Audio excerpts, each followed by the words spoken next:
नमो मित्रों, पिछले वीडियो में हमने विसर्ग संधि का लगभग दिल्ली यूनिवर्सिटी सेमेस्टर 5 के हिसाब से आधे से ज़्यादा पार्ट कर लिया है। थोड़ा बहुत बचा है, वो हम इस वीडियो में करेंगे। तो हमने कल भोज देवा उदाहरण करा था, जिसमें भोज देवा की सिद्धि मैंने आपको बताई थी हसीचा सूत्र से। उसका एक उदाहरण और मैं लेके आया हूँ, ये है भोज नमस्ते का। पूछ लेता है भोज नमस्ते में भगोस नमस्ते माफ़ कीजिएगा, भगोस नमस्ते में सा को रू आदेश हो गया सा शुरू से, फिर इस रू की एक संज्ञा हो गई, मैंने बगल में ले रखा है, फिर ये रा बचा। अब इसी रा को या आदेश हो जाएगा, कौन से सूत्र से? भगो भगो गोविर्स योशी, जो हमने भी पहले पढ़ा था। भो भगो अघो अपूर्वस्य योशी सूत्र से इस रा को या आदेश हो गया। अब इस यकार का लोप कौन सा सूत्र कर रहा है? हली सर्वेशाम, बस इतना है। जैसे आपने वो उदाहरण समझा भोज भोज देवा का, वैसे ये है भगोस नमस्ते का। दोनों उदाहरण आप देख लीजिएगा अच्छे से। अगला हमारा सूत्र है जो आ रहा है, वो है ढलोपे पूर्वस्य दीर्घोणा। ढलोपे पूर्वस्य दीर्घोणा। अब इस वर्ण के अंदर हम देखेंगे तो ढलोप सप्तमी विभक्ति एक वचन का रूप है, पूर्वस्य षष्ठी विभक्ति है, दीर्घ प्रथमा विभक्ति है और अण भी षष्ठी विभक्ति है। समझ गए ना? तो इसका पदच्छेद हो गया। वृत्ति इसकी देखेंगे तो ये है ढलो ढलो फ्रिलो लोप निमित्तयो पूर्वस्याणो दीर्घा। ढा रे फलो निमित्तयो पूर्वस्य दीर्घा दीर्घा, ये इसकी अनुवृत्ति है। और इसका उदाहरण आता है पुनरमते। अब इस सूत्र को समझते हैं। देखिए सूत्र करता इतना है कि अगर रा के बाद रा हो तो प्रथम रा का लोप हो जाएगा, बस इतना ही सूत्र कहता है। यदि रेफ के बाद रेफ आ जाए तो पूर्व रेफ का रोरी सूत्र से लोप हो जाता है। ये सूत्र सिर्फ इतना करता है और उस लोप का दीर्घ हो जाएगा। पहले आप इसके लिए रोरी सूत्र समझ लीजिए, क्योंकि रोरी सूत्र आपको समझना बड़ा जरूरी। रोरी सूत्र क्या करता है? कहता है कि रेफ के परे अगर रेफ हो तो रेफ का लोप हो जाता है। इसकी वित्ती क्या है? रेफस रेफे परे लोपा। ढल धा डे लोपा से लोप की अनुवृत्ति आती है। रा री, रा षष्ठी भक्ति री सप्तमी भक्ति। तो रोरी सूत्र क्या करता है? विधि सूत्र है रा रेफस रेफे परे लोपा। रा के बाद अगर फिर से रा हो तो पहले रा का लोप हो जाता है। वही यहाँ हुआ है पुनरमते में, पहले रा का लोप हो गया तो बचा केवल पुनरमते।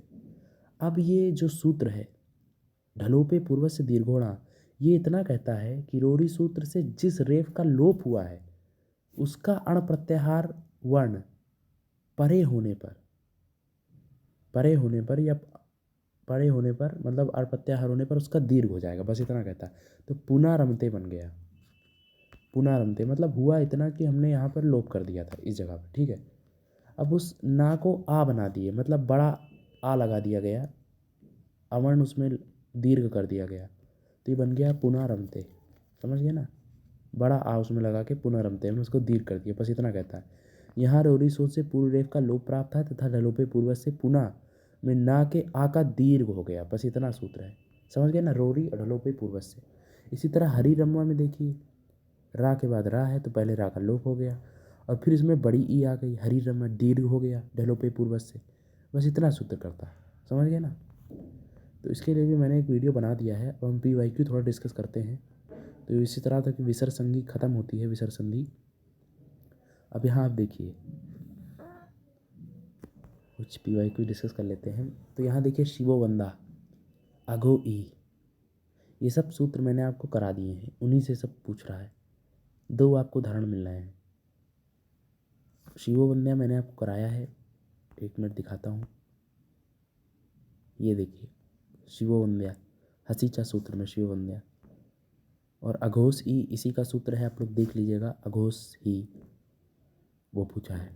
तो इसी तरह है पी वाई क्यू जो है वो इसी से पूछते हैं, इस कॉन्सेप्ट पर ही आते हैं, कहीं बाहर के नहीं थे। अघोष यही जो आप लोग सोच रहे होंगे नहीं पता, तो इसमें अघोष होगा यही होगा और उस सा का लोप करके अघो यही हो जाएगा। मैंने उदाहरण शायद लिया नहीं है पर आपकी बुक में होगा, एक्स्ट्रा उदाहरण है, पूछ लेता है, समझ जाएंगे। तो इससे भी 2-3 नंबर के क्वेश्चन पूछ लेता है। और अगर हम एक आध पेपर चेक करें, 1 मिनट रुकते हैं और दिखाता हूँ, 2 मिनट। जैसे इस पेपर को हम देखते हैं, इस पेपर में हम डिस्कस करते हैं इसमें कैसे क्वेश्चन आए हैं। ये उससे पहले का पी वाई क्यू है। तो इसमें अगर आप देखोगे तो इसमें भी वैसे ही पूछ रखा है। जैसे यहाँ देखिए हरिर शेते पूछ लिया, भो देवा पूछ लिया, समझ रहे हैं ना? ये भी वहाँ से पूछा है। और तो नहीं पूछा, पर हाँ दो मतलब इससे 2 क्वेश्चन आने कन्फर्म रहते हैं पेपर में से। 2 क्वेश्चन कन्फर्म पूछ लेता है। कभी कभी कुछ उदाहरण भी पूछ लेता है, अभी तो इसमें दिख नहीं रहा है। एक आध सूत्र भी पूछ लेता है, जैसे यहाँ वीर प्रतिषेधम परम कार्यम, इसका सूत्र नहीं है, अब तो हट गया सिलेबस में। तो इस तरीके से एक दो उदाहरण इसके आ जाते हैं, इसलिए आप एक बार देख लीजिएगा, सबको कर लीजिएगा। अब इम्पॉर्टेंट क्या है मैं पूछ नहीं सकता, बता नहीं सकता, क्योंकि ये सभी सूत्र आप तैयार कर लीजिए, इनमें से एक दो दो क्वेश्चन कन्फर्म आपको दे देता है विसर्ग संधि से। और और ऐसा नहीं है कोई पैटर्न हर बार चेंज होता रहता है। उदाहरण कभी हली सर्वेशाम का दे दिया तो कभी रोडी का दे देगा, कभी अपनुतात का दे देगा, तो कुछ कंफर्म नहीं है, इसलिए आप लोग पूरा एक बार देख लीजिएगा, बहुत सिंपल है। तो वीडियो के लिए जुड़ने के लिए धन्यवाद आप सभी लोगों का। अब इसके बाद हम समास प्रकरण स्टार्ट करेंगे। Thank you.